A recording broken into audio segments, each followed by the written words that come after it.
Remo 3 is a startup that has envisioned a product named Activ, aiming to create an intelligent means of automated pre-deployment testing for any Windows application on any modern Windows version, for any target environment.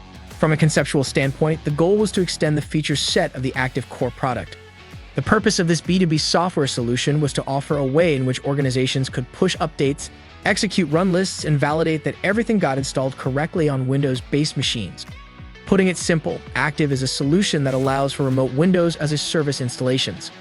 From configuration and troubleshooting to remote driver and app installations, Activ would make operations on remote Windows machines seem simple.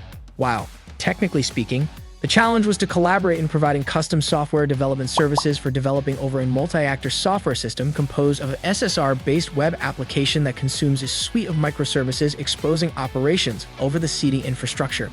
As the customers of Activ can emulate Windows environments and OS deployments with custom program installation run lists, the application's business logic quickly rises to high complexity status.